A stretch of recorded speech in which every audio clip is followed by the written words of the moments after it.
Hey, what's up, YouTube, man? It's your boy, Ashton Jackson. In today's video, we're going to be talking about the Dallas Cowboys losing to the Arizona Cardinals on Monday Night Football.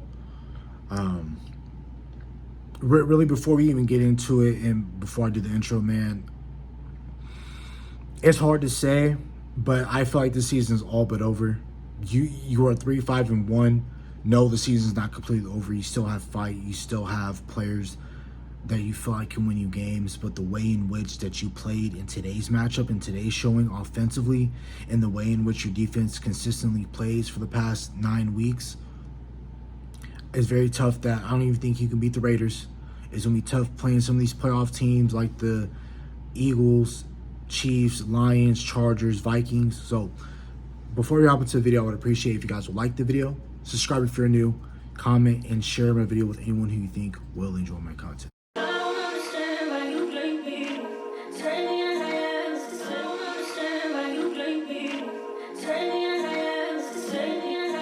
Just hopping straight into it, man.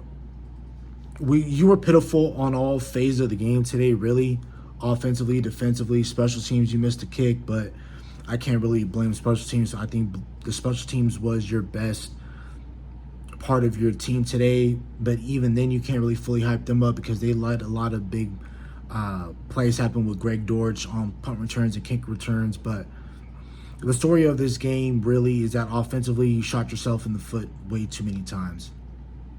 And in the preview that I did this morning, hours before the game has even kicked off, I did state and I did say that the Dallas Cowboys have to start fast offensively. That was my number one point of emphasis and for this game, that you have to start out fast, which I said that we typically do at home. You were able to run the ball today, period, but you were really able to run the ball on that first drive. You get down there and on a third down play, you run a dumb RPO play when you could have just given it into the belly of Javonte Williams and let him get you. If you know you're going to go for on a fourth down on that opening drive, if you don't put up 7, you should run the ball on second down, run the ball on third down, and then take your chances on a closer fourth down than what happened with Dak Prescott and him taking a sack in the in the red area. You cannot be viewed as the offense is the best part of this team, right? Have they been looking like it the past 2 weeks? No, they have not. But prior to those 2 weeks, the offense has been, we all know the numbers. Everyone's been talking about it, 30 points a game. One of the best offenses in the league. Dak Prescott looking like an MVP-like quarterback prior to these 2 games. And for the way in which that you turned the ball over multiple times because you didn't get it on that fourth down play, so that's considered a turnover. You fumbled with Javonte Williams.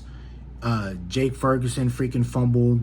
George Pickens fumbled, but thankfully that Javonte Williams was able to recover and get on it, because if not, that's another lost ball right there. So you returned the ball over 4 times. And then, okay, cool. Then you still, when you were trying to go for it early, I believe in the fourth quarter, when it was that 4th and 4th play, we're closer in territory where Brennan Aubrey can make an easy chip shot field goal.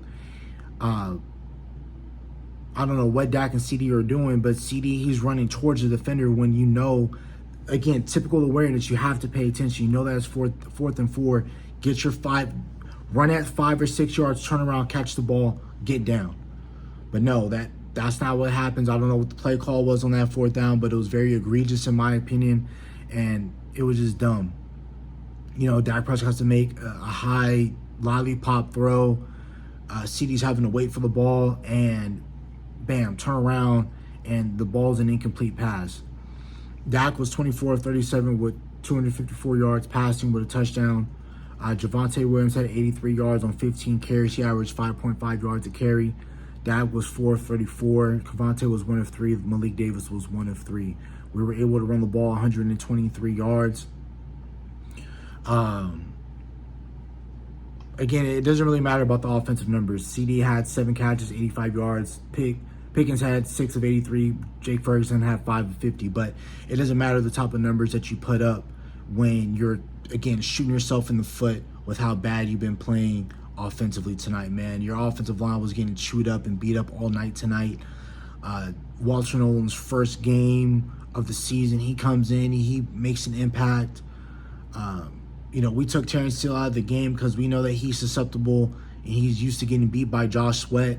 We put in Nate Thomas. He's playing better than Tyler Guyton's getting beat. Then your interior of your offensive line gets beat. It's just ridiculous when you watch this team from an offensive standpoint and the drop-off that it's been in the past 2 weeks. Understanding that you were going to have a tough time versus Denver regardless, but you should not look like this versus the Cardinals defense. I know their defense is solid. I know it's stout, but you got to be able to put up points against this team. But, it is what it is, man. And honestly, whatever they do tomorrow, it doesn't matter how many trades they make, it's not going to fix this defense in a matter of, for the remaining of the season. From the remainder of the season, it does not matter what the Dallas Cowboys do from a trade standpoint, from them to turn the tide and for us to go on the streak. Just look at the way you've been calling plays offensively. Look at the way your offensive line has been playing. Your defense as a whole is not great. So if you're not going to trade for a damn good pass rusher and a safety that can come back and go back there and make plays and that can tackle at an angle, and we're going to talk about this defense, man. DaRon Bland, Dallas Cowboys paid him early. He hasn't shown you anything ever since that All-Pro year, his second year.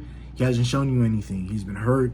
He's been getting beat every single time that we're trying to task him with the best weapon on the opposing team's offense. He's been getting cooked. Marvin Harrison looked like the best he's looked in almost since the last time he's had a really good game was against the Seattle Seahawks week 4 in the season. I mean, he had 7 catches, 96 yards, and a touchdown.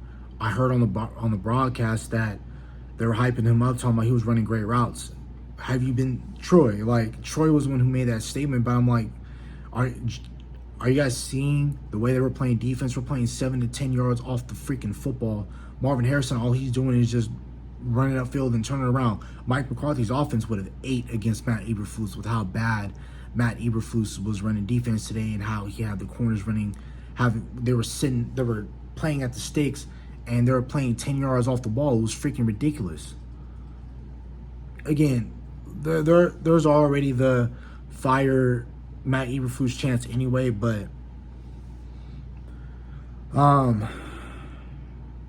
another thing defensively I got really tired of tonight, outside of the missed tackles, outside of not setting the edge, and you're letting, miscellaneous, running backs for the Arizona Cardinals go crazy against you, like Amari DeMarcado, Zonovan, they call him Bam Knight. I mean, you allowed Jacoby Brissett get a touchdown, but that was on a QB sneak. I mean, who's really stopping QB sneaks these days? But, I mean, you allowed 121 yards rushing. You allowed 220 through the air. Your defense has been terrible. I mean, the only players that really played well in tonight's game was Kenny Clark. Who else played well for you tonight? Dominez Raku got a sack. Dante Fowler got a big sack. Reddy Stewart got a sack. Jadeveon Clowney was solid.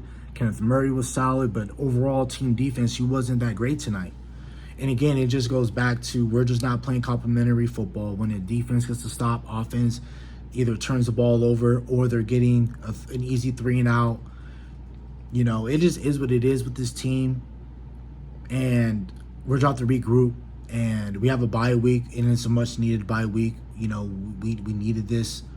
But now, Dak just threw a game-ending interception. But it is what it is, man. We've been playing terrible all night, and I don't see it getting much better. So that's about it for the video. Hope you guys have a nice day. Stay safe, stay blessed. Bye.